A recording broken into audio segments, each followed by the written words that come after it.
Jadi kita membincangkan ya tahun yang ke-9. Ni tadi kita ada cerita panjang tentang tahun ya. Jadi tahun ke-9 Hijrah ya ataupun tahun ke-9 Hijriyah, dua-dua boleh. Ya, tahun Hijriyah. Bahasa Arab yang betul tahun yang ke-9 Hijriyah. Tetapi ya orang Melayu kita guna aja tahun Hijrah boleh, faham ya. Maknanya peristiwa ni berlaku selepas hijrah Nabi ke Al-Madinah Al-Munawwarah. Tahun yang ke-9 ya. Ini maknanya dah hujung ya. Sebab Nabi wafat tahun yang ke-11. Awal tahun yang ke-11 bulan Rabiul Awal ya. Jadi ini tahun yang ke-9, tak lama dah ya, tak lama lagi. Kalau kita tengok buku kita pun dah berada di penghujung. Jadi kita cerita dengan permulaan Sariyah ya, Sariyah ya. Jadi Sariyah ke Sariyah. Yang mana satu ya, sin alif ke ya ataupun sin ro ya ta marbutah ya. Jadi tentukan yang mana ya, Sariyah ke Sariyah ya. Jadi dia Sariyah ya, Sariyah maknanya ya dia punya apa, dia punya pasukan tentera yang diketuai bukan oleh Nabi ya. Kalau Nabi pergi kita panggil ghazwah ya, peperangan yang Nabi sertai. Kalau Sariyah maknanya Nabi lantik seorang wakil di kalangan sahabah. Kalau dalam peristiwa yang disebut di sini, muka surat 313 ya, Ali bin Abi Talib yang merupakan ya anak angkat Nabi dan juga menantu Nabi ya. Okey ya. Jadi ada mesej daripada Kak Mariatun ya, dia tengah driving. Tak apa, silakan ya. Maknanya Allah bagi mudah insya-Allah untuk sambil-sambil dengar ya. Sebab kita tahulah bila kita driving ni dia punya internet connection dia akan turun naik lah ya. Fluctuate, tak apalah ya. Yang penting kita ada niat nak dengar dan insya-Allah ya, paling kurang pun ada rakaman daripada pihak Pertubuhan Minda Progresif insya-Allah ya, PMP. Berlaku bila bulan Rabiul Awal. Boleh tak Rabiul Awal berlaku perang? Boleh. Kerana dia bukan bulan Muharram. Dia bukan bulan gencatan senjata. Ya. Rasulullah SAW menghantar Ali bin Abi Talib. Ya. Kalau bahasa Arab yang betul, Ali bin Abi Talib. Ya. Kalau tuan-tuan dengar Ustaz baca, biasa Ustaz akan baca kadang-kadang Abu, kadang-kadang Aba, kadang-kadang Abi. Ya. Sebab dia berkait dengan grammar. Jadi kalau lepas pada bin Abi Talib. Bin Abi. Ya, Nabi pun Muhammad bin Abdillah. Nama bapa Nabi Abdullah. Ya, tapi kerana kaedah grammar macam tu, ya, kita kena tukar ya Abu dengan dhammah, ya, Aba dengan fathah, Abi dengan kasrah. Jadi Abi Talib bin Abi Talib. Abi Talib ya adalah bapa saudara Nabi yang juga merupakan bapa angkat Nabi. Nabi diambil sebagai anak angkat oleh Abu Talib ketika Nabi berusia 8 tahun. Ya, Nabi pada masa itu dipelihara oleh datuknya Abdul Muttalib. Bila datuk Nabi wafat, ya, maka Abu Talib lah yang diberi tanggungjawab untuk menggalas tanggungjawab membesarkan Nabi. Jadi pada ketika itu Nabi berusia 8 tahun. Ya, Abu Talib lebih kurang 38 tahun. Beza mereka 30 tahun. Sebab itu ketika Nabi ambil Ali bin Abi Talib sebagai anak angkat, ya, Ali pun berusia 8 tahun juga. Dan Nabi berusia 38. Sama tuan-tuan. Beza Ali dengan Nabi 30 tahun. Beza Nabi dengan Abu Talib juga sekitar 30 tahun. Senang nak ingat. Masa Nabi umur 8 tahun, Abu Talib ambil sebagai anak angkat. Masa Ali umur 8 tahun, ya, Nabi ambil dia sebagai anak angkat. Jadi Abi Talib ya dah meninggal, anak dia ya Ali. Jadi Ali bersama 100 orang tentera ya yang menaiki unta ya, menunggang unta. Maknanya ini mungkin perjalanan jauh lah. Sebab unta biasa untuk long distance journey ya. Unta dia tidak cepat ya, macam tadi kita sebut. Kalau Mekah Madinah ya, maknanya straight line distance. Straight line distance tu maknanya camel riding distance ya. Kalau driving kereta dia kena ikut jalan raya lah ya. Jadi kalau driving distance dia lagi jauh. Tapi kalau straight line distance ataupun camel riding distance ya, dia lebih dekat. Mekah Madinah 440 km. Perjalanan 8 hari perjalanan satu arah. Kalau return dia jadi ya 8 kali 2 16 hari. 8 hari dengan unta ya. Sebab unta memang sesuai untuk long distance journey. Tetapi kalau nak cepat ya, untuk hantar mesej ya, untuk sesuatu yang memerlukan tindakan segera, mereka akan naik kuda. Kuda lebih cepat. Mungkin 3 hari dah sampai. Ya, kalau unta 8. Ya, kalau kuda dah jadi 3 hari. Ya, lagi cepatlah. Ya, tetapi macam tadilah, ya, untuk kumpulan yang ramai macam 100 orang, ya, kalau ada yang naik kuda, ada yang naik unta, nanti akan terpisah pula. Ya, tapi ada 50 orang tentera berkuda. Ini untuk tujuannya menghancurkan berhala Al-Fulus. Ini berhala yang dimiliki oleh Bani Toy, ya. Dia panggil Toyun. Ya, Toyun, ya. Jadi Toyun ni adalah satu kabilah, ya, yang duduk di tengah padang pasir lah, ya. Mereka ni Badui, ya. Jadi mereka ada berhala besar namanya Al-Fulus. Kalau orang Mekah, ya, di Mekah berhala paling besar yang paling mulia Hubal nama dia. Hubal, ya, Hubal, Hubal. Kalau Mekah Hubal itu yang diletakkan di tempat tawaf kemudian disimpan dalam Kaabah, Hubal. Ya, dia berhala yang paling besar, yang paling dimuliakan oleh orang Mekah. Kalau orang Taif yang paling besar, yang paling mulia ialah Lata Taif. Ya, kemudian kalau Uzza antara jalan Mekah dengan Madinah, jalan Mekah dengan Taif, satu tempat, ya, tempat Nabi solat, ya, Nabi solat malam yang jin datang dengar Nabi baca Quran, ya. Di Nakhlah nama tempat tu, ya, antara Mekah dengan Taif, ya, itu berhala Uzza, ya. Kemudian kita ada berhala Manat antara Mekah dengan Madinah. Jadi masing-masing tu kita kata ada berhala, ya. Orang Bani Sakif di Taif Lata, ya. Orang yang duduk dekat Nakhlah, kawasan kebun kurma antara Mekah dengan Madinah, Uzza.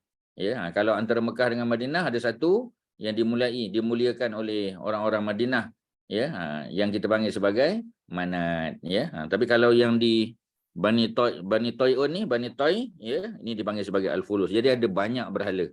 Ya, yang Quran sebut 3 yang paling besar, Lata, Uzza, Manat. Itu memang berada di sekitar Mekah, ya. Tapi kalau yang betul-betul di Mekah, Hubal. Ya, sebab itu kalau Abu Sufyan dia bergaduh, dia bercakap, ya, dia sombong dengan orang Islam, dia akan kata kami ada Hubal, kamu tak ada Hubal, ya. Nabi ajar pada para sahabat, jawab, ya, kamu ada Hubal, kami ada Allah Subhanahu Wa Taala, ya, yang Maha Agung, Maha Perkasa. Nabi ajar para sahabat jawab macam tu. Jadi ahli mara menghancurkan, ya, dan membakar. Jadi biasa berhala ni dihancurkan, pecah habis, ya. Ya, bukan sekadar dipatahkan saja tapi dipecahkan, dihancurkan dan sebahagiannya dibakar kerana ada jinnya di situ. Ya, seperti mana yang berlaku pada peristiwa apa kita naik, ya, peristiwa pembukaan kota Mekah dulu, ya. Tahun yang ke-8 Hijrah. Jadi Nabi arah para sahabat antaranya Khalid bin Al-Walid, ya, untuk, ya, menghancurkan berhala-berhala ni lah, yang antaranya Lata tadi. Lata, Uzza ni, ya, Manat dihancurkan dan sebahagiannya dibakar, ya, kerana ada jin di situ, ya. Jadi dibakar jin, ya, dibakar berhala tu maknanya jin tu keluarlah, ya. Jin tu lah yang mengabui mata manusia, ya, sebab bila orang sembah dia nampak macam dia bergerak, dia melompat, dia berjalan, dia bercakap, nampak macam tu, sebenarnya tak, ya. Jadi apabila para penyembahnya melakukan penentangan, ya, ada juga penentangan, ya, Ali berjaya mengalahkan mereka, menawan tawanan dan mengambil unta dan kambing mereka, ya, sebab dalam perang, ya, siapa yang menang dia dapat harta rampasan perang, dipanggil ghanimah. Di antara mereka yang ditawan ialah, ya, Safanah, ya, Safanah ni special lah. Pasal siapa, ya? Pasal, ya, dia adalah anak perempuan kepada Hatim, ya, Hatim At-Ta'i. Jadi Hatim At-Ta'i ni orang kenal dia. Hatim At-Ta'i ni dalam syair-syair Arab, ya, dalam cerita-cerita Arab, ya, memang terkenal sebagai seorang lelaki yang sangat pemurah, ya. Sebab tu orang Arab ni kalau dia tengok kita ni karim, pemurah, dia akan kata kamu ni, ya, generous kamu ni, ya. Your generosity just like Hatim At-Ta'i, dia kata. Ya, kamu punya kedermawanan, ya, ataupun sifat kita suka memberi tu, ya, suka berderma macam Hatim At-Ta'i. Dia akan kata Hatim sebab Hatim memang terkenal, ya, dengan dia punya murah hati dia, dermawan dia, ya. Jadi kedermawanan, ya, Hatim At-Ta'i tidak dapat dinafikan lagi. Ini Safanah anak dia, ya. Jadi kena kesan, ya, dia punya kita panggil kesan kemuliaan bapa dia tu jatuh juga pada anak dia.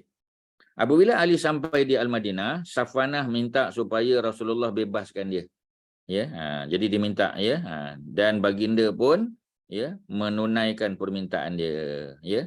Kerana apa? Kerana Nabi pun kenal ini anak Hatim At-Ta'i, orang Madinah pun kenal, orang Mekah pun kenal, ya. Jadi ini kerana di antara sunnah baginda ialah memuliakan orang yang mulia. Pasal Safwan ni orang mulia. Memanglah dia musyrik asalnya, ya, menyembah berhala. Macam bapa dia Hatim At-Tai, ya. Dia hidup zaman sebelum Islam. Ya, jadi macam mana keadaan dia kita serah pada Allah sebab dia hidup di zaman fatrah dipanggil. Ya, fatrah ni maknanya zaman tak ada nabi dan rasul. Ya, macam mak bapak nabi, macam Abdul Muttalib, ya, hidup zaman sebelum Islam. Bagaimana keadaan mereka? Ya, kita kembalikan kepada Allah saja. Sebab bila Allah nak seksa satu kaum, Allah akan hantar nabi dan rasul dulu. Kalau nabi dan rasul tidak ada, ya, maka mereka dianggap sebagai ya, tidak boleh diazab. Ya, jadi apa ni, wa ma kunna mu'azzibin hatta nab'asa rasulan, kata Allah dalam Quran. Wa ma kunna mu'azzibin, kami tidak akan mengazab sesuatu kaum hatta sehinggalah nab'asa, kami utus rasulan, ya, seorang rasul. Jadi ketika orang Mekah tidak ada rasul, ya, sebab zaman Nabi Muhammad dengan Nabi Allah Ismail dan Ibrahim tu hampir kita tahu lebih daripada 3000 tahun, ya, maka tidak ada nabi dan rasul in between Nabi Ismail dengan Nabi Muhammad, tak ada.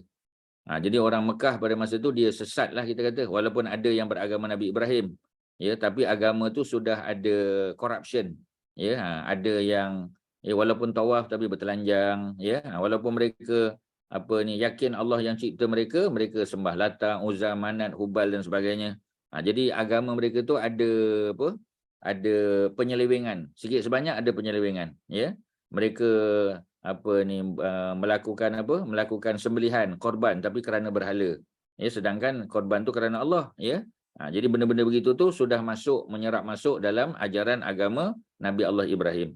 Dia tak pure lagi, ya. Dia tidak bersih suci lagi. Jadi oleh kerana tu, ya, dari segi agama mereka ni agama, ya, kita kata ramai yang kata dia agama Nabi Ibrahim tapi sudah ada penyelewengan, ya. Tapi oleh kerana tidak ada nabi dan rasul, ya, Allah kata wa ma kunna mu'azzibin, kami tidak akan mengazab sesuatu kaum hatta sehinggalah nab'asa rasulan. Sebab tu Abu Talib tak masuk dalam fatrah tadi. Ya, Abdul Muttalib datuk Nabi masuk. Ya, sebab apa? Ya, sebab datuk Nabi hidup zaman Nabi belum jadi rasul. Abu Talib hidup zaman Nabi jadi rasul. Malah Nabi dakwah pada dia, ya, tapi dia tidak melafazkan syahadah. Dalam hati dia itu urusan dia dengan Allah, ya. Kita sangka baik saja. Ya, lebih-lebih lagi beliau banyak mempertahankan Nabi dalam dakwah, ya, dan dia dapat syafaat Nabi, dia dapat syafaat. Dan orang yang dapat syafaat ni di kalangan orang Islam. Ya, jadi walaupun, ya, ada riwayat mengatakan Abu Talib, ya, diberikan diberikan azab yang paling ringan di neraka, ya. Tetapi apa jadi lepas tu kita tak tahu, ya. Memang, ya, kita kata neraka ni kalau masuk, ya, dia masih ada harapan untuk keluar, melainkan Jahannam, ya. Jahannam ni khalidina fiha abada, ya, mereka kekal dalamnya selama-lamanya. Tapi neraka lain ada peluang untuk keluar setelah mereka menyelesaikan, ya, zaman ataupun waktu tempoh, ya, mereka diazab. Jadi kita sangka baik je lah, ya. Takkan dapat syafaat, ya, kalau dia bukan Islam, ya. Jadi itu dia dengan Allah, ya, itu urusan dia dengan Allah, ya, bukan urusan kita. Kita sangka baik saja. Ya, balik pada ayat tadi, wa ma kunna mu'azzibin, kami tidak akan mengazab sesuatu kaum hatta sehinggalah nab'asa rasulan, kami utus rasul. Kalau zaman tu tak ada rasul, mereka dianggap sebagai orang yang hidup zaman fatrah. Fatrah ni maknanya zaman tidak ada nabi dan rasul. Jadi urusan mereka serah saja pada Allah. Tak boleh kata kafir, tak boleh kata musyrik, tak boleh, ya. Apabila Ali sampai di Madinah, Safanah tadi kita dah tahu dah. Ya, dia orang mulia, ya. Bapaknya orang mulia, orang kenal. Ya, Hatim At-Tai semua orang kenal. Dia minta izin, ya, minta Nabi bebaskan dia, Nabi pun, ya, bebaskan dia. Kerana di antara sunnah baginda memuliakan orang yang mulia. Ya, sebab tu kalau orang tu kita kata, ya, ada gelaran Tan Sri, kita panggil dia Tan Sri. Ya, especially dalam majlis-majlis rasmi. Ya, unless kalau dia kata tak payah panggil saya Tan Sri, panggil Tuan Haji je. Tak apalah. Ya, jadi kalau dia ada gelaran Tun ke Datuk Seri ke, kita kena panggil lah. Ya, unless kalau dia personally kata tak payah. Ya, masa saya kerja bertugas dulu okey, tapi saya dah tak bertugas dah. Ya, tak payah muliakan saya sangat, dia kata. Tapi secara umum kita boleh muliakan orang. Ya, memang Nabi muliakan. Even surat-surat Nabi kepada Maharaja Parsi, ya, kepada Maharaja Rom, kepada Najasyi, ya, kepada Mukaukis dan sebagainya, semua itu Nabi address mereka dengan gelaran mereka. ya, Maharaja Parsi, ya, ataupun Maharaja Rom, ya, ataupun raja ni Nabi sebut. Kerana Nabi memang memuliakan orang. Itu antara sunnah dia. Jadi kita pun samalah, ya. Satu kalau kita jumpa orang kita tak tahu dia punya gelaran ke apa, ya, tapi kita tengok usia dia, kita panggil je Tuan Haji. Apa salahnya? Ya, sebab kadang-kadang budak-budak muda ni dia tak pandai nak address orang, ya. Dia belajar tinggi, ya, tapi dalam bab, ya, personal addressing ni dia kurang, ya. Jadi kita tengok, ya, orang tu pakai kopiah panggil je Tuan Haji, ya. Paling kurang, ya, kita muliakan dia. Walaupun zaman Nabi tak ada, Abu Bakar, Umar tak dipanggil Tuan Haji, tapi ini budaya Melayu, ya, dan budaya tu tak salah, ya. Kita nak panggil orang, kita Tuan Haji, sila Tuan Haji, ya. Dia kata minta maaf saya belum haji lagi, tak apa, doa, amin insya-Allah. Kita doa dia. Dia kata saya haji belum, saya pergi umrah aja. Ya, sebenarnya umrah tu adalah haji, ya, maknanya haji kecil. Ya, dalam bahasa Arab dia panggil al-hajjul asghar. Al-hajjul asghar tu adalah umrah. Al-hajjul akbar itu haji. Ya, tapi orang Melayu salah, ya. Diingatkan haji akbar tu adalah haji yang wukufnya pada hari Jumaat, bukan. Ya, bukan tuan-tuan, ya. Wukuf hari apa pun tak apa. Ya, kalau hari Jumaat lagi baguslah, ya. Tapi wukuf hari apa pun tak apa, ya. Yang penting, ya, kita melakukan semua peraturan ataupun hukum hakam yang telah digariskan, insya-Allah kita boleh dapat mabrur. Al-hajjul mabrur, laisa lahu jazaa'un ilal jannah. Ya, haji mabrur itu tidak ada balasan yang paling sesuai untuknya melainkan syurga. Ya, amin insya-Allah. Jadi, ya, kepada para jemaah yang nak pergi ke sana, kita doakan mudah-mudahan dapat haji mabrur. Ya, kalau kawan kita sekampung, ya, ataupun adik-beradik kita, ya, dapat haji mabrur, kita pun dapat tempias dia. Ya, kita akan dapat tempias orang yang haji mabrur ni. Ya, tu banyak bukti-buktinya banyaklah, ya, tu dalam bab haji kita boleh cerita lebih detail. Cuma pada hari ini nak bagi tahu Nabi memang sangat memuliakan orang yang mulia. Maka safanah tadi, safanah, ya, sin, ya, safanah, sin, fa, alif, nun, tak marbutah, safanah, ya, safanah. Jadi safanah, ya, dia salah seorang daripada sahabi juga, sahabi lelaki, sahabiah, dia singular kan, sahabi singular masculine, sahabiah ya, apa kita panggil, ya, singular feminin, ya. Jadi safanah ni termasuk nama dia ada dalam senarai orang perempuan yang masuk Islam beriman dengan Rasulullah, ada. Ya, dalam kitab Ibnu Hajar Al-Asqalani biografi, ya, menghimpunkan, ya, puluhan ribu para sahabat dalam tu, ya, ada nama safanah. Ustaz dah cek dah tadi. Ya, Ustaz tengok nama dia, oh ada, alhamdulillah. Confirm dia ni muslim, ya, muslimah lah. Jadi di antara perkara yang dia ucapkan, ya, apa dia ucapkan? Dia terima kasih kepada Nabi. Dia ucapkan tangan yang menadah. Tangan yang menadah tu makna tangan yang memohon, meminta. Sebelum ini tidak memerlukan apa-apa, ya, mengucapkan terima kasih kepadamu. Ya. Jadi maknanya dia tak nak bagi apa kat Nabi, tak boleh lah.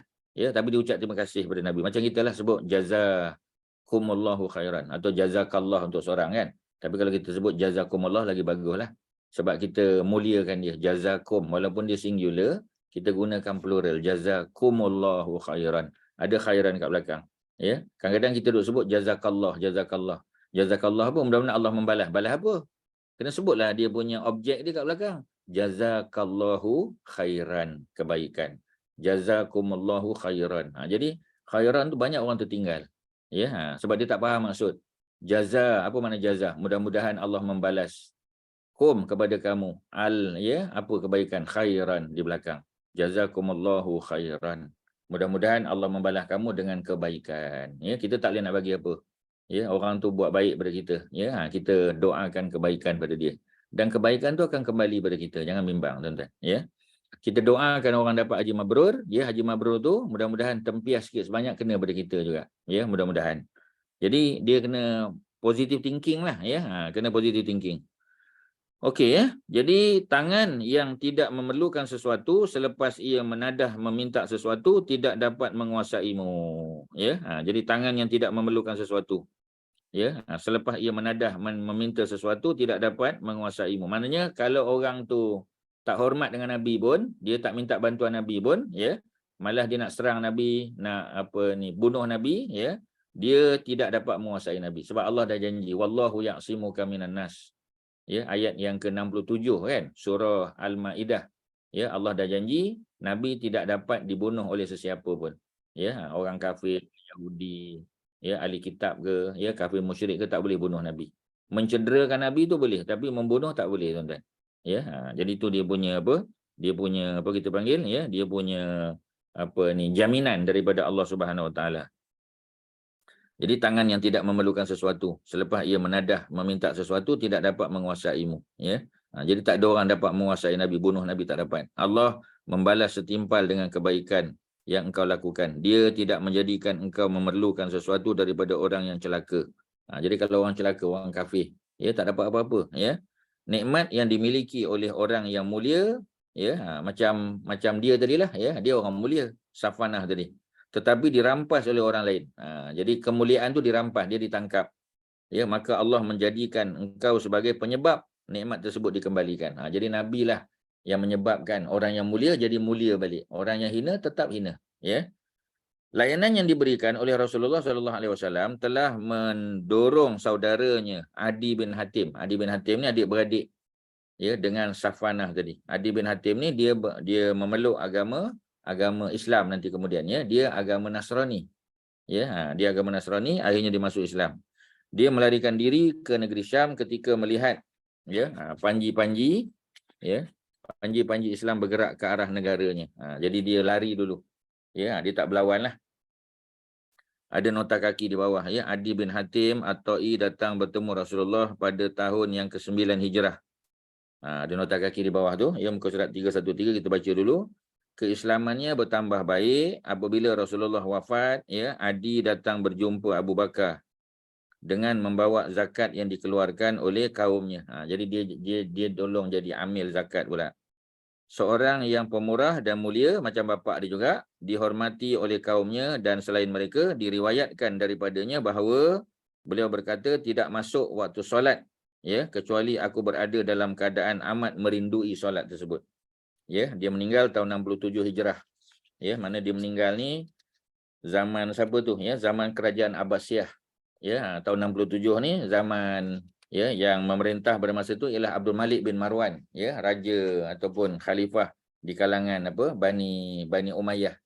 Ya, Muawiyah yang pertamalah, tapi tahun 60 Muawiyah dah wafat dah. Ya, diganti oleh anaknya Yazid, kemudian oleh cucunya Muawiyah bin Yazid. Selepas tu oleh Marwan bin Al-Hakam, lepas tu anak dia Abdul Malik bin Marwan. Itu antara, ya, khalifah Bani Umayyah yang paling hebat lah, ya, selain daripada Umar bin Abdul Aziz, ya, Abdul Malik bin Marwan. Ya, beliau yang menjadikan bahasa Arab tu sebagai bahasa rasmi untuk negara umat Islam. Itu yang Mesir pun berguna bahasa Arab, Syria, Lebanon, ya, negeri Syam pun bahasa Arab, Iraq pun bahasa Arab. Ya, kemudian nantilah, ya. Jadi maknanya nak bagi tahu zaman apa kita panggil, ya, zaman Abdul Malik tu ialah zaman dia agak kuku besi lah, ya. Dia paksa.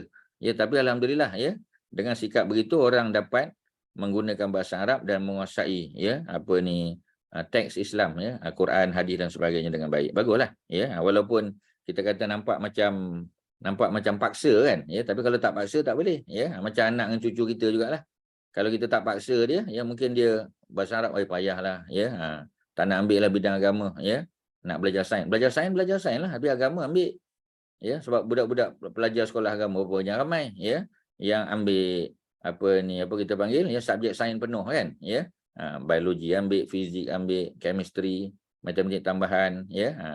Kemudian apa kita panggil, ya, ambil lagi accounting, ambil ekonomi pun ambil, ya. Ada pelajar yang ambil semua subjek.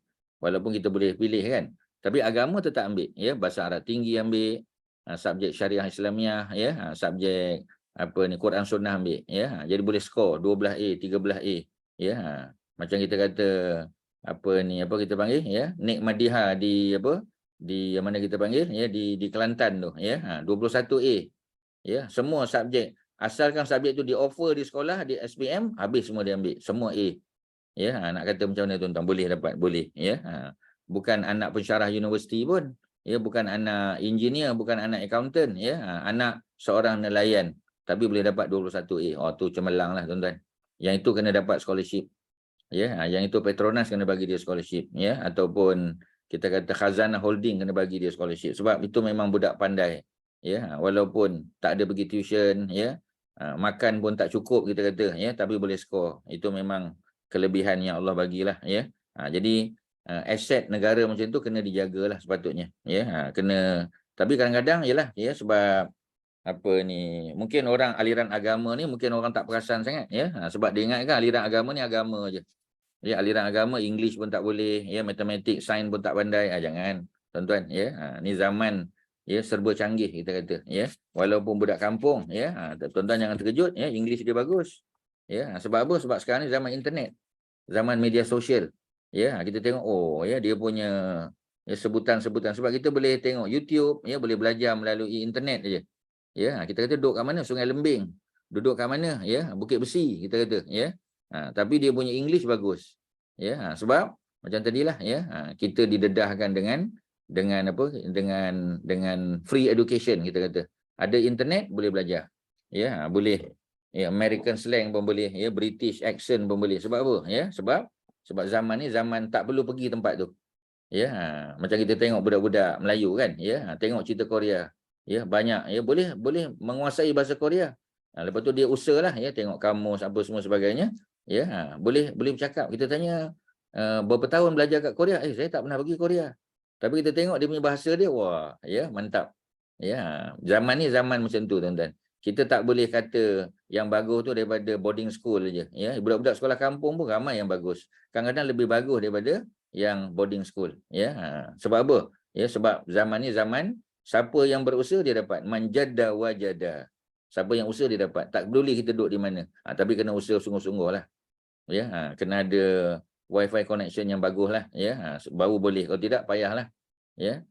Okey, tuan-tuan, itu dia punya apa? Dia punya apa kita panggil, ya, pengajaran secara umum. Jadi Nabi layan dengan baik, ya. Dan kita tahu Adi bin Hatim agamanya Nasrani, ya, beliau pernah datang jumpa Nabi dengan apa ni, memakai salib, ya. Dan Nabi tegur dia, ya, dan akhirnya dia masuk Islam, ya.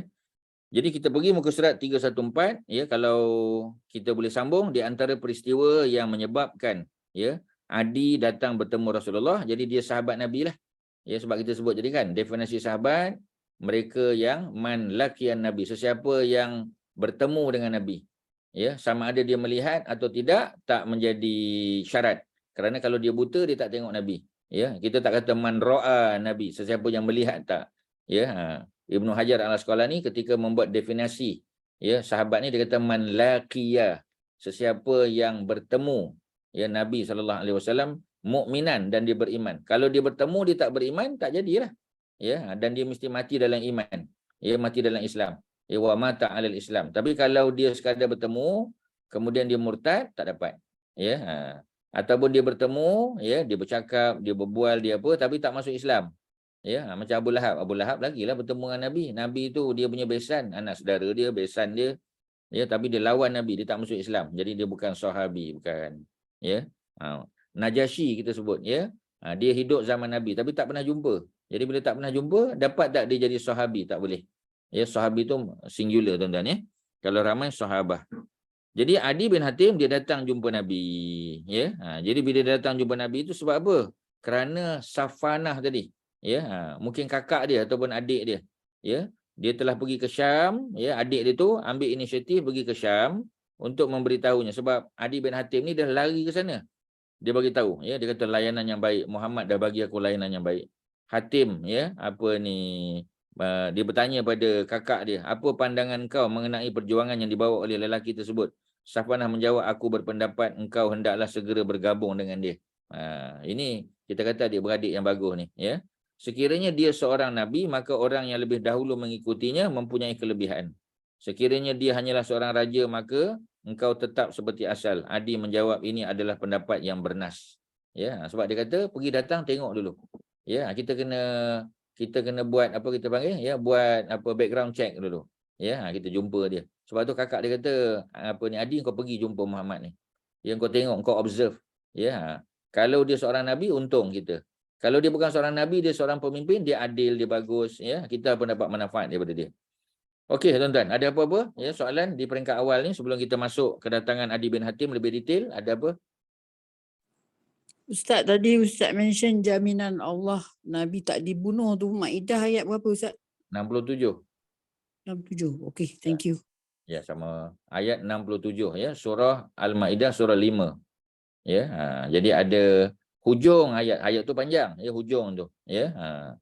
Jadi ujung ya ayat tu, ya ayyuhar rasul, wahai rasul.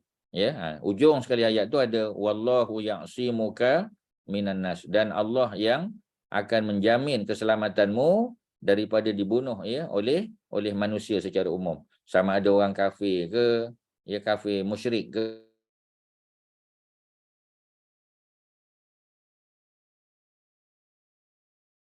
kafir. Bila tersebut, maka ahli yang selalu menjaga Nabi ya, ketika apa kita panggil ya, boleh dengar ke sebab mungkin ada internet connection problem, beritahu ya. Jadi dia punya apa kita panggil ya, dia punya jaminan daripada Allah itu ya, menyebabkan Nabi kata Ali pulanglah ke rumahmu. Maknanya Ali tak perlu jaga Nabi lagi waktu Nabi solat malam ya, kerana Allah yang menjaga Nabi daripada dibunuh ya oleh orang Yahudi ataupun ya orang-orang musyrikin yang masih berada di Madinah pada ketika itu. Okey, ada lain apa soalan? Kalau ada silakan tuan-tuan ya. Kalau ada soalan. Okey ke ya? Haji Syahri okey? Ataupun Kak Mariatun okey ya, masih driving lagi. Okey, insya-Allah Ustaz. Kedatangan Adi bin Hatim ya, dengan itu Adi keluar menuju ke Al-Madinah. Di sana dia berjumpa dengan Rasulullah sallallahu alaihi wasallam ya. Nabi bertanya, siapa lelaki ini? Dia tak kenal ya. Dia menjawab, aku ni Adi bin Hatim. Nabi kenal lah. Hatim At-Tai bapa dia memang sangat terkenal ya. Dengan itu Rasulullah membawanya ke rumah ya. Nabi bawa balik ke rumah. Dalam perjalanan mereka berjumpa dengan seorang perempuan tua yang memberhentikan perjalanan Rasulullah. Ada seorang tua, dia tahan Nabi. Ya, jadi apa kita panggil ya? Bila ditahan, baginda pun berhenti lama kerana berbincang mengenai keperluan wanita tersebut. Adi berkata, wallahi dia bukan seorang raja. Kalau raja dia tak buat kerja macam tu. Ya, raja kalau nak jumpa mesti pengawal dia akan larang. Ya, datang ke istana kalau ada urusan. Tapi Nabi akan layan dia, ya. Jadi kata Adi, ni memang salah satu bukti dia bukan seorang raja ni. Kemudian mereka meneruskan perjalanan sehingga sampai ke rumah baginda. Di rumah Rasulullah mengambil bantal yang dibuat daripada kulit ya, berisikan ya serabut ya. Sabut ni serabut ni lain pula kan ya, sabut ya, berisi sabut ya.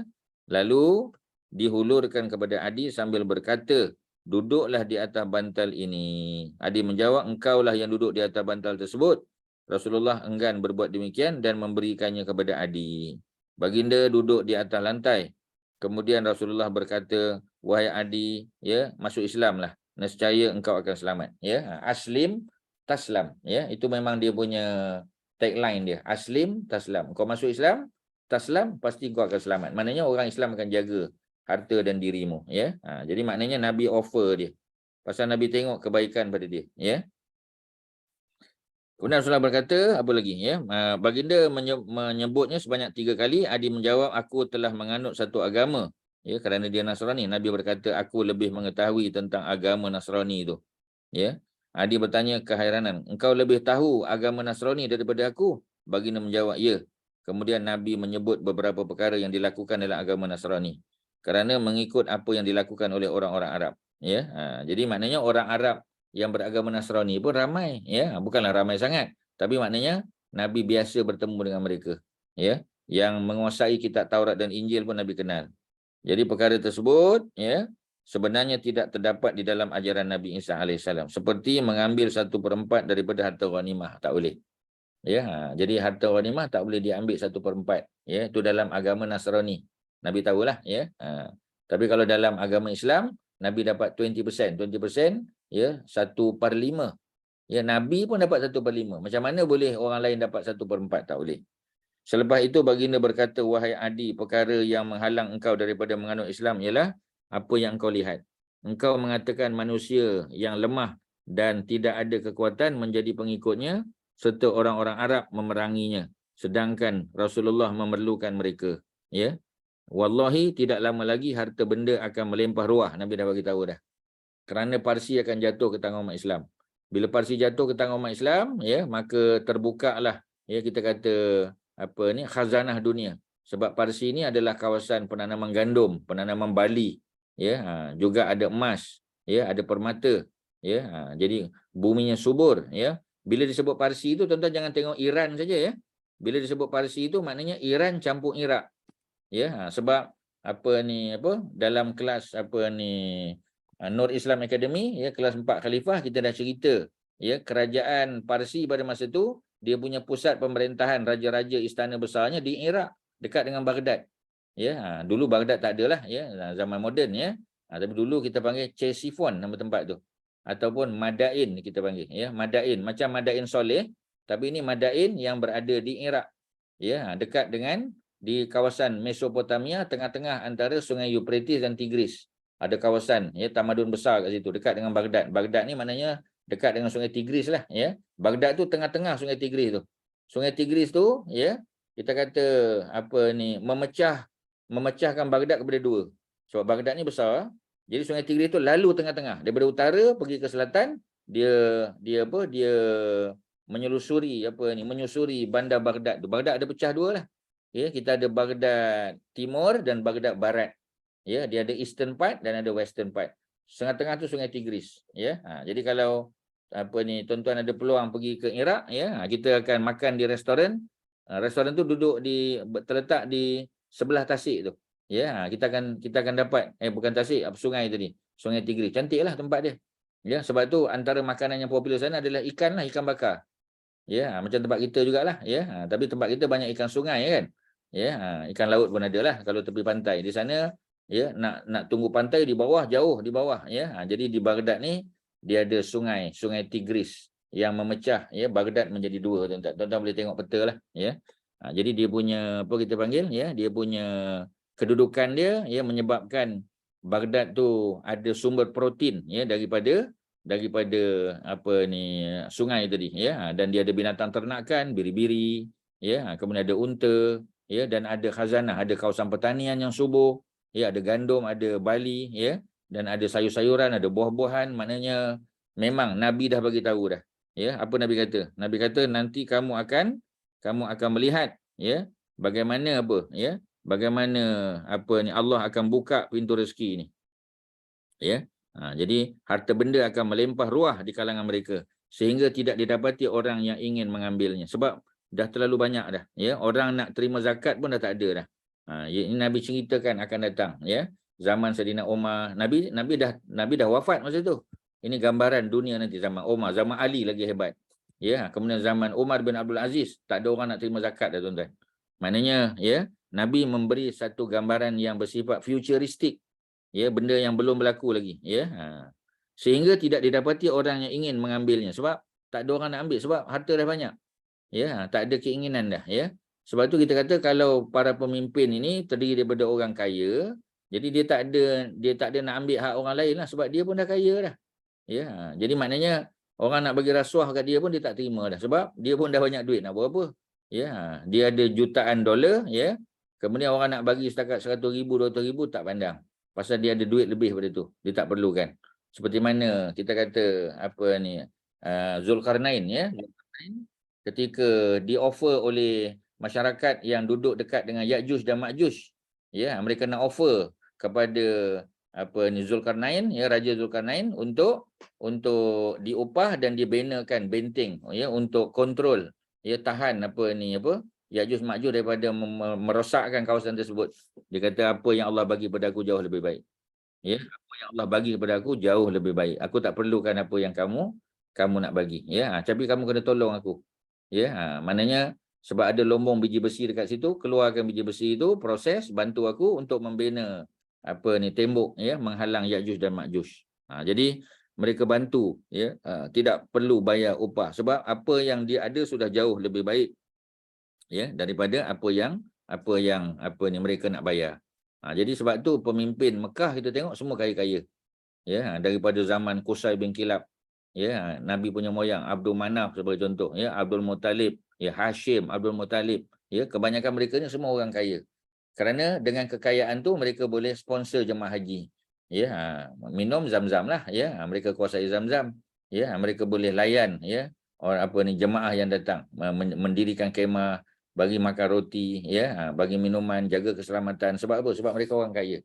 Ya, dan mereka tak ambil rasuah lah, ya. Tapi kalau pemimpin tu miskin, ya, kemudian dia naik pegang kuasa, dan bila dia ada kuasa, dia akan menyalahgunakan kuasa tu. Ya, sebab tu salah satu daripada kesalahan yang biasa dibuat oleh para pemimpin adalah menggunakan kedudukan dia untuk memperolehi kekayaan. Itu yang susah tu, tuan-tuan. Ya, itu yang payah tu, sebab dia tak biasa tengok duit dalam jumlah yang besar ni.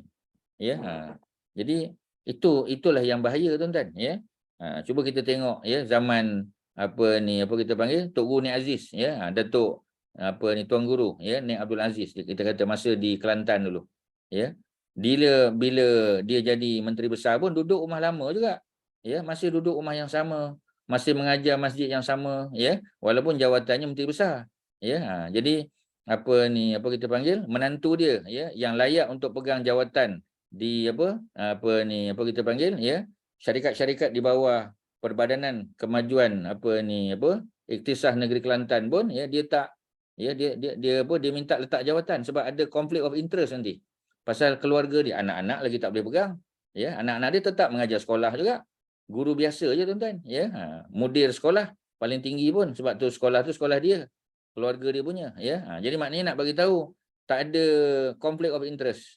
Ya, jadi tak ada isu, kita kata. Ya, tapi bila pemimpin di mana-mana pun mula memberikan jawatan tertentu, ya, untuk keluarga, ya, itu susahlah, tuan-tuan. Ya, yang tu yang payah tu, itulah, ya, kita kata fitnah terbesar para pemimpin. Ya, sebab tu Allah takdirkan anak lelaki Nabi semua wafat ketika kecil. Al-Qasim, Abdullah At-Tahir, Ibrahim, semua wafat sebelum umur 2 tahun. Supaya nanti ketika mereka dewasa, kalau mereka hidup, nanti orang tak lantik Abu Bakar, orang tak lantik Umar, orang tak lantik Osman Ali, orang akan lantik anak Nabi. Sebab anak Nabi dah tentulah dia jauh lebih baik sebab dia datang daripada zuriat Nabi. Ya, seperti mana Fatimah, kita kata. Ya, tapi Fatimah tak jadi pemimpin lah sebab dia perempuan. Ya, jadi maknanya macam itulah perjalanan hidup dia, tuan-tuan. Memang cabaran. Sebab tu Umar, ya, apabila ditanya mengapa dia tidak mencalonkan anaknya Abdullah bin Umar, sedangkan Abdullah bin Umar tu sahabat besar, ya, hafal Quran, hafal hadis, ribuan hadis, ya, meriwayatkan. Dia orang kedua paling banyak meriwayatkan hadis. Ya, mana jumlah hadis yang diriwayatkan tu lebih kurang 2,600 hadis. Ya, memang kalahlah dengan Abu Hurairah, tapi banding dengan orang lain, dia nombor 2 dalam ranking. Ya, pasal apa dia tidak dicalonkan untuk menggantikan Sayyidina Umar? Sebab dia kata cukup seorang saja daripada keluarga Umar, ya, yang mendapat fitnah, berhadapan dengan fitnah kepimpinan. Ya, jadi kalau para pemimpin ni sudi membaca sirah, ya, sebab macam itulah, tuan-tuan, ya, sebab subjek sirah ni dia bukan subjek utama di universiti, di sekolah, bukan. Ya, kita belajar sikit-sikit je. Sedangkan, ya, dia yang mengajar kita tentang kehidupan, ya, macam mana nak ambil pengajaran daripada Nabi, daripada para sahabat, ya, daripada para ulama-ulama silam. Jadi, tapi sayangnya sebab dia subjek yang tak menjadi subjek utama, dia tak wajib. Ya, subjek sirah ni tak wajib, tuan-tuan. Ya, melainkan, ya, kalau kita di universiti kita boleh pilih, tapi still dia bukan subjek wajib. Ya, jadi bila dia bukan subjek wajib, orang tak ambil. Ya, tapi kalau dia subjek wajib, ya, dia memang apa kita panggil, ya, dia memang wajib ambil, ya, dia kita panggil compulsory subjek, orang terpaksa ambil lah. Ya, dan kita wajibkan 2 subjek, contoh sirah 1, sirah 2. Ya, cerita Nabi, betul sirah Khulafaur Rasyidin, kalau macam tu, ya, knowledgeable lah orang, tuan-tuan, tapi sebab subjek tu dia apa kita panggil optional, dia bukan compulsory, orang tak ambil. Ya, kadang-kadang ustaz-ustaz pun kurang dari segi bila kita tanya, kita tak pastilah. Ya, kita tanya dia kan, ya, dia kata saya pun tak pastilah. Ya, betul ke? Ada orang kata Khulafaur Rasyidin ni 4, ada kata 5, yang mana 1. Dia kata saya pun tak pastilah. Ya, tu susahlah, tuan-tuan. Ya, kalau tuan-tuan guru, kalau ustaz-ustaz pun, ya, bagi maklumat yang salah, ya, tentang tahun dan sebagainya, tu payah. Ya, memang payah, kita kata. Ya. Jadi sebab apa? Ya, sebab subjek sirah dia bukan subjek wajib. Jadi oleh kerana dia bukan subjek wajib, ramai orang yang tak berminat sangat, ya, tak berminat sangat untuk menyertai, ya, untuk belajar. Sebab dia rasa subjek sirah ni very dry, dia kata. Ya, tak ada apa pun, ya. Dia tak tahu, ya, fiqh tu datang daripada sirah. Ya, sirah ni adalah tafsiran pada ayat Quran. Sirah ni tafsiran pada hadis-hadis Nabi. Kalau orang faham konsep tu, orang akan berebut belajar sirah. Sebab sirah ni yang menceritakan secara detail, ya, tentang mengapa ayat ni turun, ya, mengapa hadis ni disebut oleh Nabi, apakah pengajaran peristiwa di sebalik sesuatu kejadian dan sebagainya, tuan-tuan. Ya, itu detail lah kalau kita nak sebut. Okey, kita sambung Adi bin Hatim, ya. Jadi Adi bin Hatim kita tahu, ya, apabila dia datang dia masih beragama Nasrani. Jadi Nabi pujuk dia. Ya, jadi Nabi kata mungkin yang menghalang engkau daripada menganut Islam ialah apa yang kau lihat bahawa musuh mereka ramai sedangkan bilangan orang Islam adalah sedikit. Memang orang Islam tak ramai lagi. Ya, pada masa itu kalau banding dengan tentera apa? Tentera Parsi, tentera Rom, ya, jauhlah. Ya, tentera Byzantine jauh orang Islam sikit. Apakah engkau mengetahui negeri Hirah? Ya, Nabi tanya Hirah. Hirah ni adalah, ya, apa ni, di sempadan antara Saudi dengan Iraq. Ya, Iraq tu masih di bawah Parsi lagi pada masa itu. Adi menjawab, aku belum pernah ke sana, dia kata. Tidak pernah mendengar mengenainya, dia tak tahu. Ya, baginda sallallahu alaihi wasallam berkata, wallahi urusan agama ini akan selesai sehingga seorang perempuan keluar dari negeri Hirah, tawaf di Kaabah tanpa mendapat perlindungan keamanan daripada sesiapa pun. Ya, ini dalam hadis Sahih Bukhari ada cerita ni. Nabi kata nak tunjuk, ya, dunia ni akan aman sehingga seorang perempuan, orang perempuan mana ada bermusafir seorang-seorang. Tapi Nabi nak bagi gambaran sampai satu tahap nanti, ya, orang perempuan bersendirian, ya, daripada Hirah di Iraq sana, dia boleh pergi ke Mekah, ya, untuk tawaf, sama ada tawaf haji ataupun tawaf umrah, ya, ataupun tawaf sunat, tanpa ditemani oleh sesiapa. Selamat, tak ada siapa kacau. Nak tunjuk amannya negara umat Islam, ya. Ini gambaran apa ni yang dibagi oleh Nabi kepada Adi bin Hatim. Ya. Adi menjawab, aku tak pernah tengok, aku tak pernah dengar. Baginda kata, macam tadilah, ya. Akan datang satu keadaan seorang perempuan keluar dari negeri Hira, dia sampai ke Kaabah, dia boleh tawaf tanpa mendapat perlindungan keamanan daripada sesiapa pun. Seorang-seorang pun boleh. Ya, walaupun orang perempuan bila nak bersafir kena ada teman lah, ya, kena ada mahram. Kalau tak ada mahram pun a group of ladies yang beriman, ya, dia nak jalan seorang-seorang, suami dah meninggal, ya, kemudian tak ada abang ataupun, ya, tak ada siapa-siapa yang menemani dia, tak ada anak-anak duduk tempat lain, ya, macam mana, ya, jadi, ya, dia pun apa kita panggil, ya, dia pun pergi bersama dengan a group of ladies, ya, boleh tak, ya, macam isteri Nabi lah. Aisyah bila nak pergi haji, ya, dia dah pergi haji, nak pergi haji sunat, ya, dia nak pergi haji dan nak pergi umrah lagi zaman Sayyidina Umar, dia minta izin. Umar kata boleh, ya, pergilah bersama dengan para isteri yang lain. Jadi 9 orang, ya, 9 orang isteri Nabi, 9, ya, apa ni, ada Saudah, ada Aisyah, ya, Saudah dah wafat, ya, Aisyah, Hafsah, ya, kemudian ada Ummu Salamah, ya, ada Ummu Habibah, ya, ada Sofiyah, ya, semua 9 orang di kalangan mereka sebab wafat 2 orang kan. Ya, pada masa itu Khadijah, ya, Khadijah dah wafat zaman Umar, ya, sebelum Umar wafat. Oh, maknanya Saudah ada lagi. Sebab Saudah dia wafat sebelum Umar wafat, ya, di hujung. Jadi ada lagi isteri Nabi 9 lah. Khadijah dengan siapa? Dengan Zainab, ya, binti Khuzaimah yang meninggal. Jadi 11 tolak 2 tinggal 9.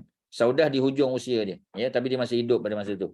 Jadi Umar benarkan mereka pergi, ya, dengan a group of ladies, kemudian ada ditemani oleh 2 sahabat besar pula, ya, macam grup kita lah. Ya, contoh, ya, kita kata orang tu perempuan contoh.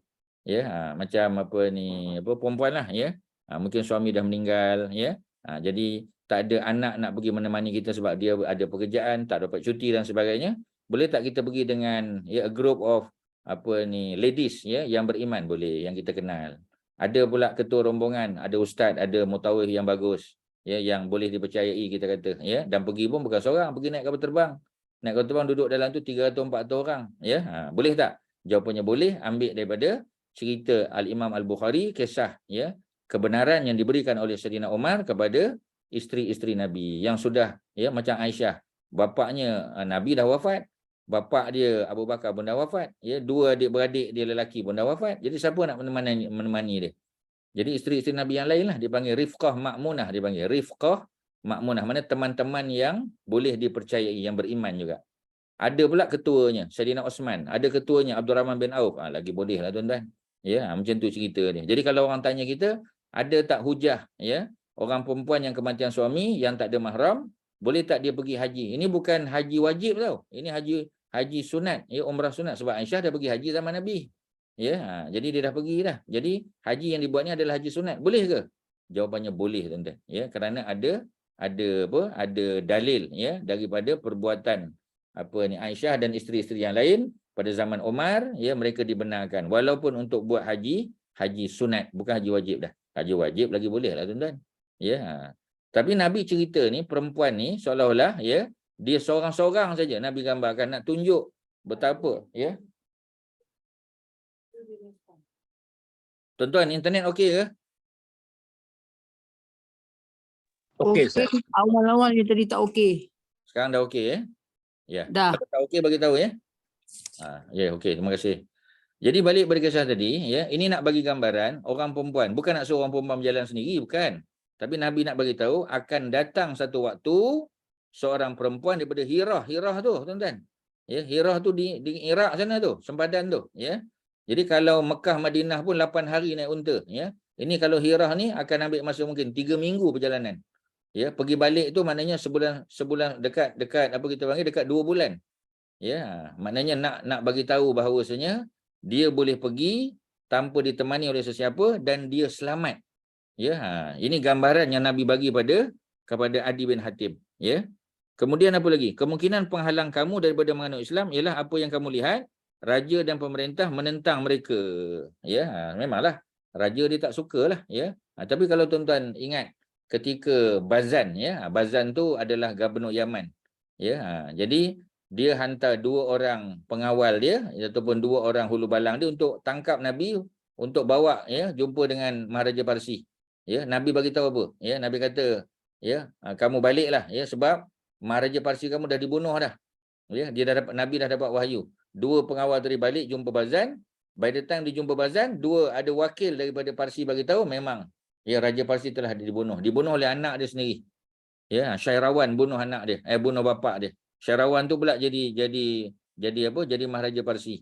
Dan cerita tu bila Bazan dengar, dia kata, ya, ini memang ya Muhammad ni adalah nabi sebab dia dapat wahyu. Masuk Islam dia tuan-tuan. Bila dia masuk Islam, dia kekal sebagai gubernur Yaman. Dia kekal, ya. Nabi tak ambil jawatan dia.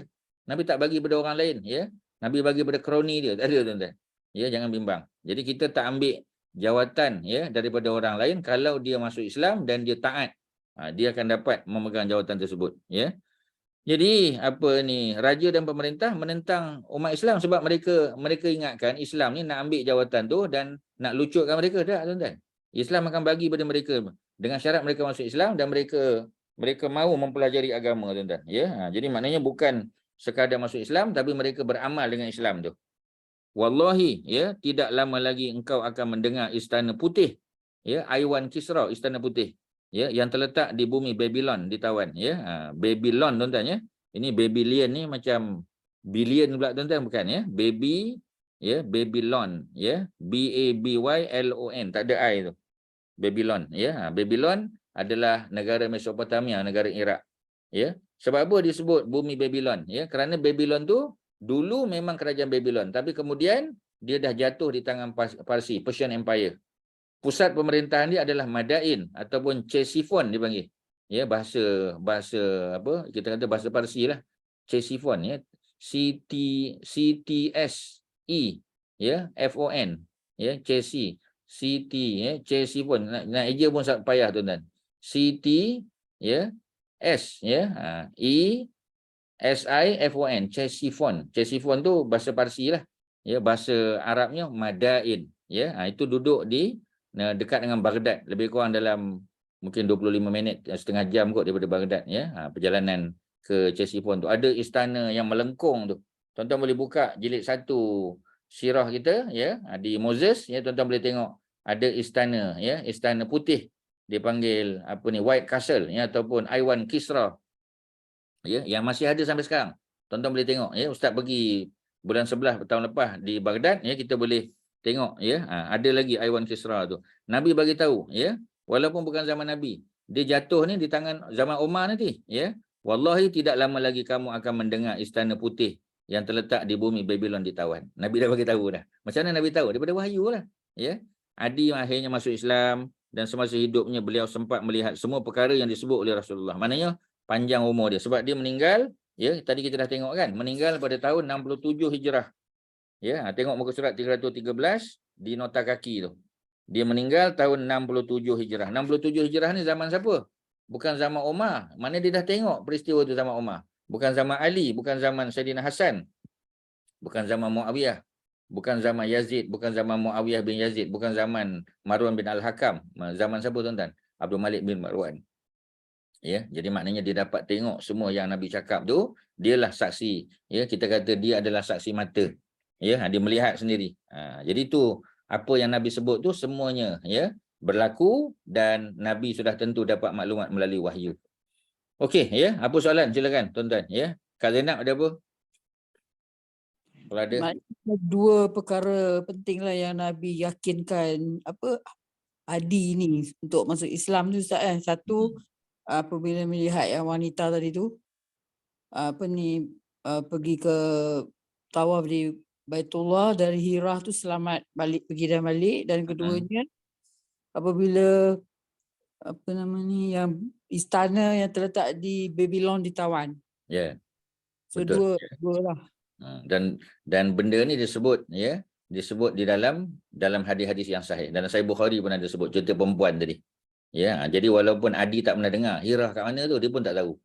Ya, Nabi pun tak pernah pergi, tuan-tuan, ya, tapi Nabi boleh cerita pasal Nabi dapat panduan wahyu. Okey ya, kalau ada soalan lain silakan sebelum kita masuk peperangan Tabuk ni bab lain dah tuan-tuan. Ya, selesaikan dulu kalau ada apa-apa tadi, ya. Apa ni Kak Shima ada apa-apa silakan, ya. Yang lain, ya. Kak Wan ada apa? Haji Asy'ari okey. Ni nak tanya Ustaz, yang Ya. Hatim tu tak semestinya dia adik kepada adik ya? Hatim Atha'i, Hatim Atha'i. Ya, Hatim Atha'i itu saudara bapak saja. dia, bapak. Oh, bapak dia. Bapak pada kedua-dua mereka lah. Bapak pada Safanah dengan Adi tu adik-beradik. Oh, Safanah binti Hatim, ya. Adi bin Hatim, dia adik-beradik tu. Cuma kita adik-beradik tak tahu. lah. Dia adik-beradik, ya. Cuma kita tak tahu Safanah tu kakak ke adik perempuan tu saja. Oh, okey, terima kasih Ya. jelaskan. Sebab orang perempuan, ya, dalam bahasa Arab, orang perempuan kita panggil ukhti je. Kita tak tahu ukhti ni ukhti kakak ke, ukhti, sebab ukhti dalam bahasa Arab mana sister. Ya, it can be younger sister, adik. It can also be elder sister, kakak. Tapi kita tak tahu. Sebab melainkan didetailkan. Ya, ukhti as-saghir kata. Mana adik dia lah, adik kecil dia. Ataupun ukhti al-kabirah, ya. Ataupun kubra kita panggil. Kalau kubra besarlah kakak dia lah. Tapi kalau tak sebut elder ataupun younger kita tak tahu. Kita kata saudara perempuan dia. One of his sisters, ya. Tapi sama ada dia kakak atau adik kita tak pasti. Itulah isu dia. Ya, kita tak boleh pasti melainkan disebut secara jelas, ya, ini kakak dia.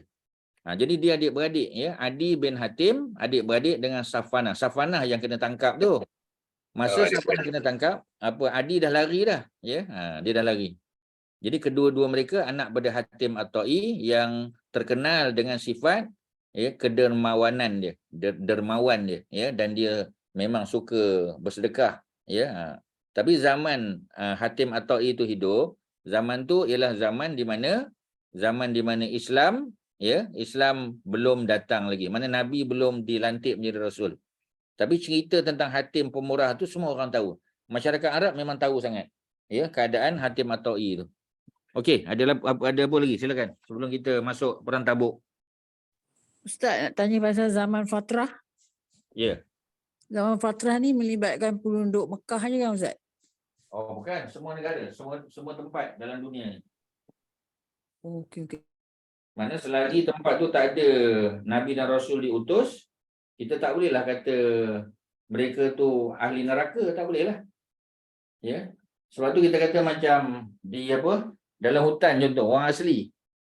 Bila orang asli duduk dalam hutan, ya, bila orang asli duduk dalam hutan ni, tak ada pendakwah datang dan dia meninggal mati. Tak pernah dengar tentang Islam.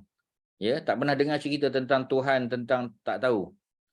Jadi yang mati meninggal tu macam mana? Balik pada ayat tadilah. Wa ma kunna mu'azzibin, kami tidak akan mengazab sesuatu kaum hatta sehinggalah naba'asa rasulan, kami utus rasul. Tak ada pendakwah datang, memanglah rasul tak datang. Mana rasul datang Malaysia pula, ya. Jadi tapi maknanya pendakwah yang bawa ajaran Islam tu tak sampai ke sana. Jadi yang meninggal tu kita sebut meninggal pada zaman Fatrah. Bukan mesti di Mekah aja. Di mana-mana seluruh dunia yang tidak pernah, ya, kutub utara, kutub selatan, tak pernah orang datang bawa cerita tentang Islam. Jadi bila mereka mati, kita tak boleh kata mereka mati dalam keadaan kafir lah, ya. Memang dalam keadaan kafir. Memang dia tak beriman dengan Islam kan, ya, tapi kita tak boleh, Allah tidak akan azab mereka. Jadi mereka bukan golongan yang diazab pasti. Ya, jadi macam mana keadaan dia itu serah pada Allah Subhanahu Wa Taala. Di mana-mana saja, bukan mesti di negara Arab. Okey, ada lain? Kalau tak ada, kita masuk peperangan Tabuk. Ya. Rasulullah SAW mendapat berita bahawa Rom telah mempersiapkan tentera untuk memerangi Madinah. Ya. Ini kita akan tengok, ya, bulan berapa berlaku perang. Kita akan tengok, ya. Ini special sikit Tabuk ni.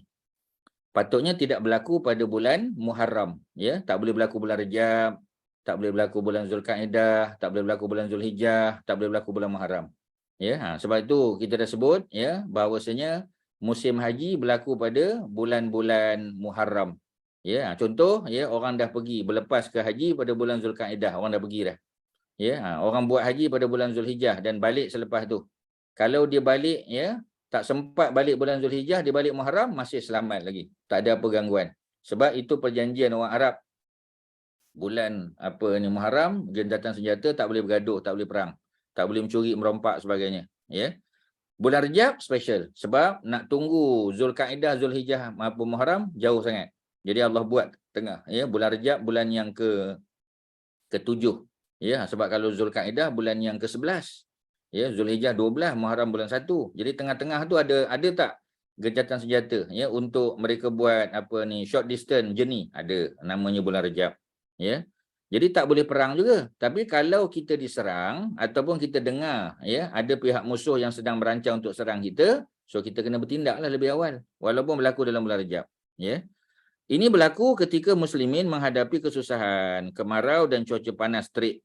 Ya, hasil tanaman pula sedang masak.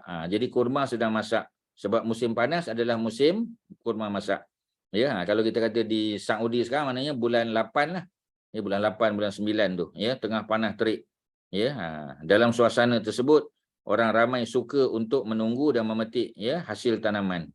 Mendengar berita tersebut, Nabi mengarahkan muslimin supaya bersiap sedia. Jadi walaupun musim buah tak apalah, ya, yang sempat-sempatlah, ya. Tapi kalau yang tak sempat, maknanya orang perempuan yang tak pergilah kena buat. Orang perempuan, kanak-kanak, ya.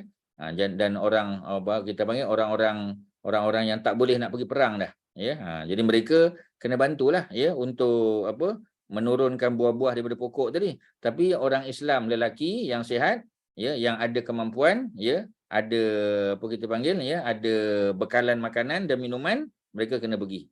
Setiap kali Rasulullah keluar untuk melancarkan peperangan, baginda tidak memberitahu arah tuju sebenarnya. Nabi selalu tak beritahu dulu supaya musuh tidak mendapat maklumat yang tepat mengenai pergerakan tentera muslimin.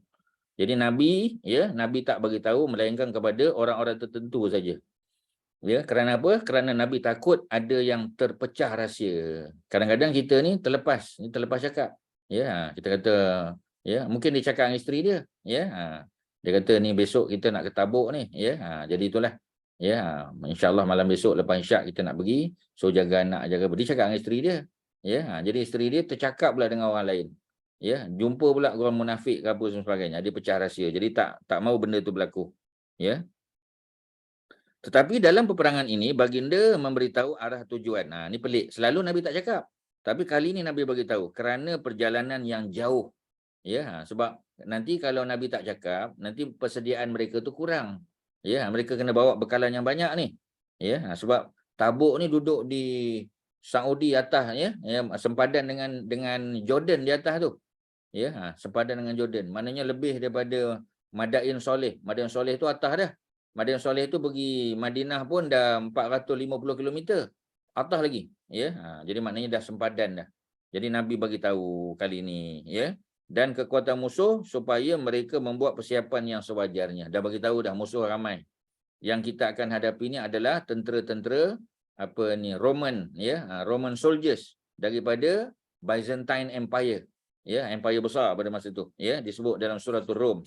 Rasulullah SAW menghantar utusan ke Mekah, ya, dan kepada kabilah-kabilah Arab menyeru mereka supaya menyertai, ya. Tu ramai ni jumlahnya. Ya, kita tengok nanti 30,000 orang, ya.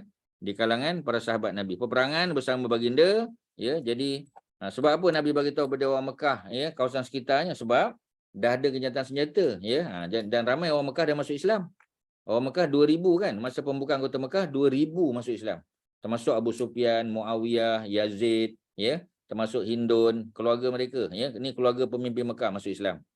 Baginda menggesa golongan kaya supaya memberikan kelengkapan kepada golongan miskin. Dengan itu Osman bin Affan menderma sebanyak 10,000 dinar. 10,000 duit emas. 1 dinar lebih kurang RM1,000. Ya, 1 dinar RM1,000 kali dengan 10,000, tuan-tuan. Ya. 300 ekor unta penuh dengan barangan di atasnya, bekalan. 50 ekor kuda, ni Osman. Maka Rasulullah bersabda, ya Allah, redalah Osman, ya, redailah Osman. Ya, maknanya Allah, ya, Allah redalah pada Osman ini, ya, doa pada Nabi. Sesungguhnya aku meredainya. Abu Bakar pula menderma semua hartanya, 4,000 dirham, ya. Jadi dah tentu Osman lagi kaya lah, ya, tapi Osman bagi sebahagian, ya. Walaupun lebih daripada Abu Bakar bagi semua. Ya, 4,000 dirham dia ada, tapi dia punya bukan dinar pun, 4,000 dirham je. Tapi itu yang dia ada. Ya, kalau banding dengan Osman tak boleh banding lah. Tapi dia bagi semua, macam kita lah kan, ya, dalam poket kita. Ya, dalam poket kita ada RM100 contoh, ya. Jadi kalau kita bagi RM100, ya, tak ada duit lah kita, mana kita bagi semua. Ya, kalau kita bagi RM50, mana 50%. Ya. Jadi orang yang dalam poket ada 1,000, dia bagi RM100 contoh. Kita pula ada RM100 saja, kita bagi RM100. Sama tak? Tak sama nilai dia. Ya, walaupun sama-sama, ya, RM100. Tapi RM100 itu semua harta kita. Ya, macam Abu Bakar. Sedangkan, ya, pada Osman itu mungkin sebahagian kecil, mungkin, ya, 10% saja daripada harta dia, sebagai contoh. Maka Rasulullah bersabda, ya Allah, redailah Osman tadi. Kemudian bila Abu Bakar, maka Rasulullah bertanya, apa yang kau tinggalkan untuk keluargamu? Ya. Abu Bakar jawab, aku tinggalkan Allah dan Rasul. Taraktu, ya. Taraktu lahum, ya, Allah wa rasulahu. Jadi Umar mendermakan separuh hartanya. Abdurrahman 100 Uqiyah, ya, Al-Abbas dan Talhah, ya. Al-Abbas, Sayyidina Abbas dan Talhah bin Ubaidillah menderma dengan jumlah yang banyak juga. Asim bin Adi menderma buah kurma sebanyak 70 muatan unta. Kita bayang satu unta tu 70 muatan. Ya, 70 muatan unta. Mana 70 ekor unta. Ya, pikul dia punya kurma tadi. Perempuan muslimah pula menderma apa yang mereka mampu. Mereka memberikan perhiasan yang dimiliki. Sebab ni memang all out ni. Seramai 7 orang fakir di kalangan sahabat datang berjumpa Rasulullah meminta supaya mereka dibawa bersama. Baginda menjawab, aku tidak mendapati sesuatu yang membolehkan kamu menyertai kami. Dengan itu mereka beredar dalam keadaan menangis, sedih. Disebabkan tidak mempunyai apa-apa untuk dikemukakan kepada Nabi. Mereka tak boleh nak bagi duit.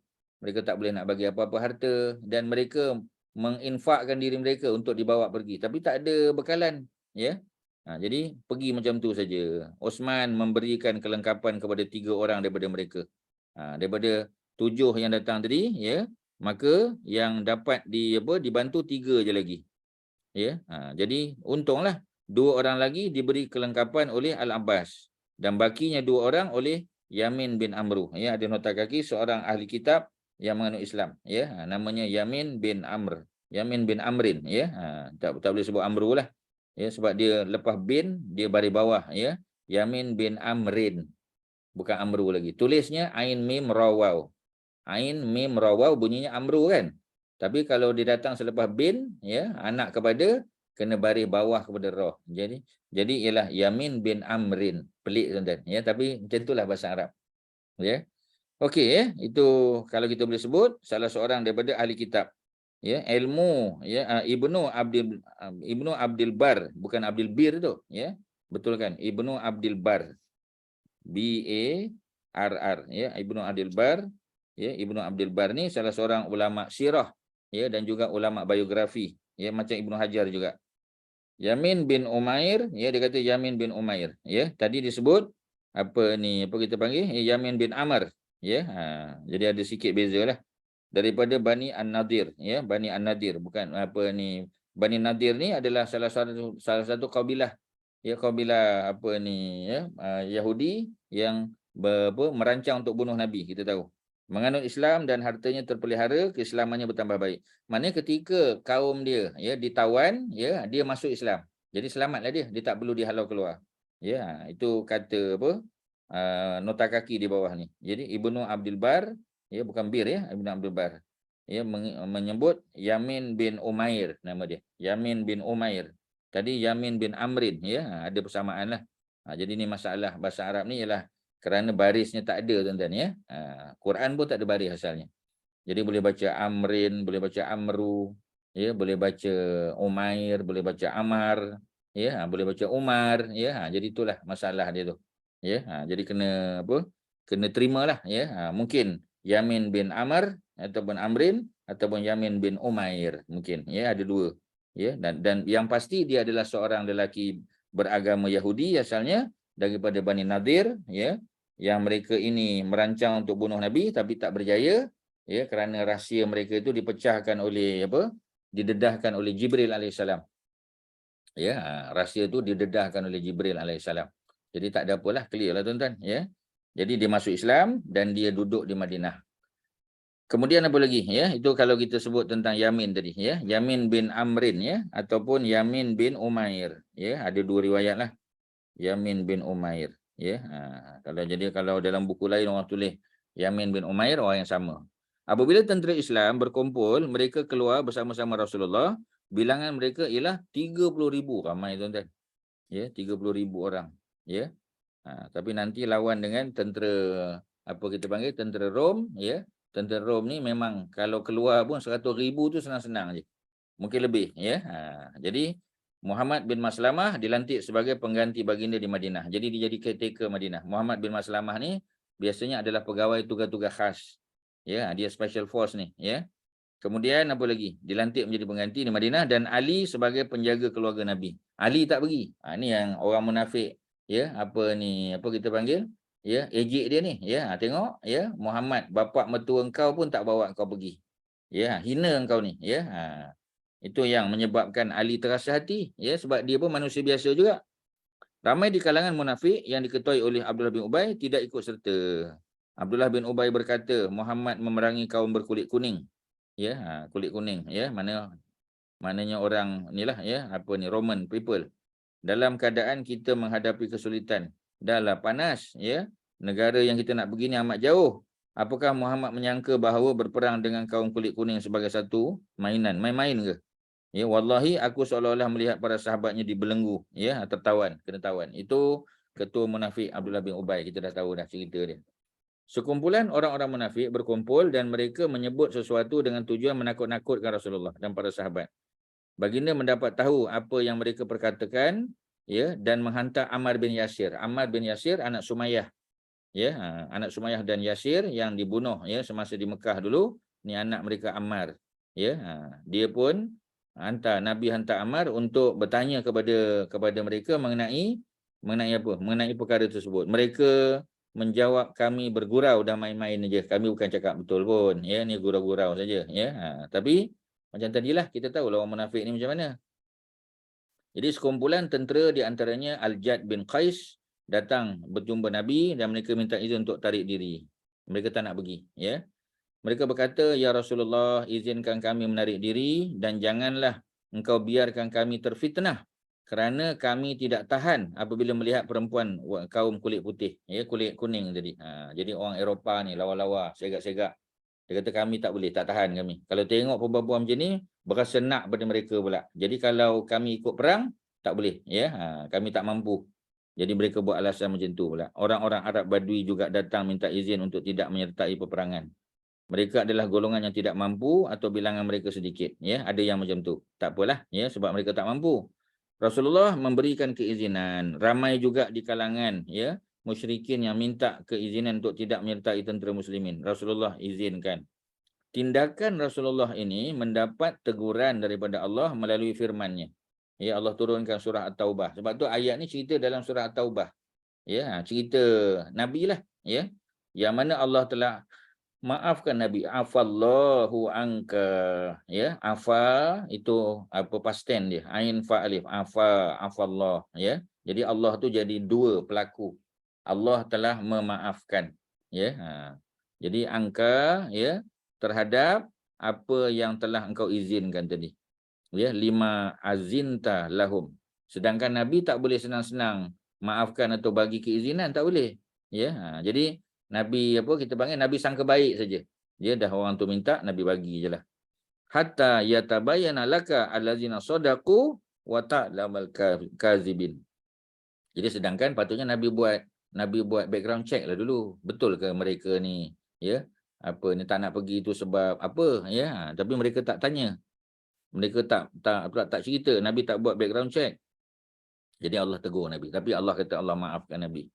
Ya, atas mudahnya Nabi memberikan izin kepada pasukan-pasukan mereka yang tak nak keluar ni, ya, orang munafik, ya, orang badui dan sebagainya yang cari alasan. Jadi patutnya Nabi confirmkan dulu, betul ke mereka ni tak ada kemampuan? Betul ke mereka ni tak tahan bila tengok perempuan kulit putih ni, ya, kulit kuning ni? Jadi Nabi, ya, mungkin Nabi tak buat terlepas pandang benda tu, tapi Allah telah maafkan Nabi.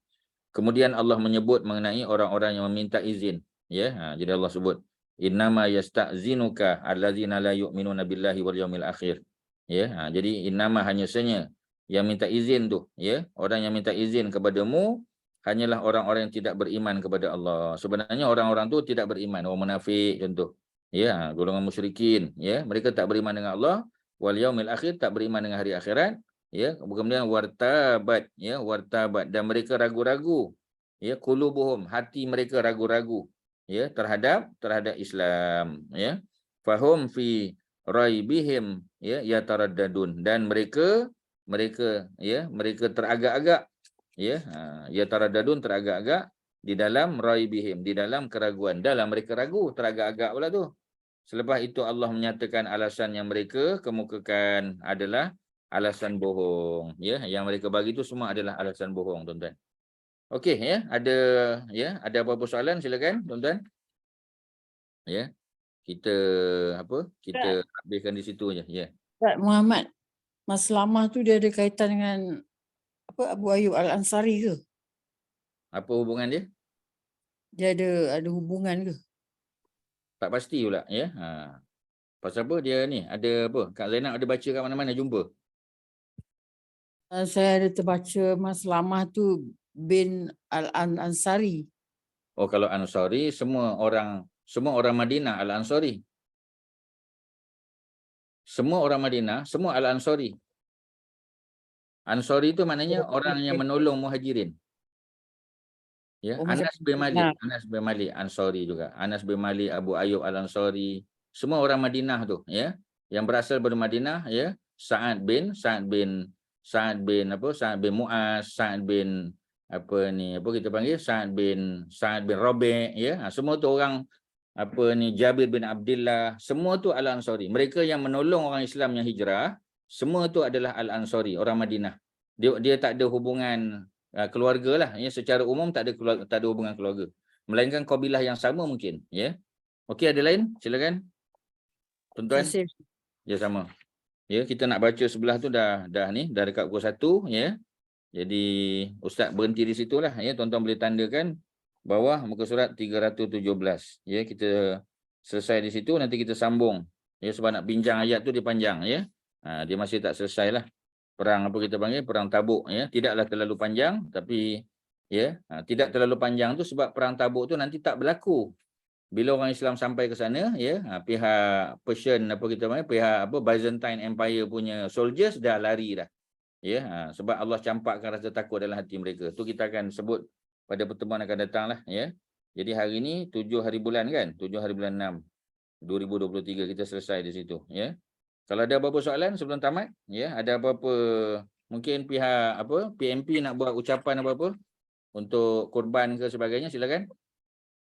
Ya, baik Ustaz, kepada semua pesahabat PMP, kami ingin mengalu-alukan participation anda semua kepada program kami iaitu korban pada tahun ini yang akan kita lakukan di 5 buah negara iaitu Tanzania, Nigeria, Filipina, Yaman dan juga Colombia. Jadi kepada yang tu kita kepada yang berminat boleh rujuk ke grup kami lah yang kami telah war-warkan setiap minggu. Ya. Dan tarikh tutup pada 20 Jun 2023. Oh, Itu tak saja lama dah. dari kami. Ya. Terima kasih Ustaz. Ya, sama-sama. Terima kasih pada PMP yang menaja program ni, pada tuan-tuan dan puan-puan yang sudi ikut, sama ada melalui Zoom online ataupun Facebook Live. Ya, mudah-mudahan Allah bagi kepahaman kepada kita, ya, ilmu baru, ya, dan kesungguhan, ya, untuk beramal dengan apa yang kita dapat. Seterusnya, ya, bagi semangat pada kita insya-Allah, ya, buka peluang kita untuk hadir dalam majlis-majlis yang akan datanglah. Sekadar tu, wassallallahu ala sayyidina Muhammadin wa ala alihi wasahbihi wasallam. Alhamdulillahirabbil alamin. Assalamualaikum warahmatullahi wabarakatuh. Waalaikumsalam warahmatullahi Terima kasih, Ustaz. Waalaikumsalam Ustaz. Terima kasih. Sama-sama, ya.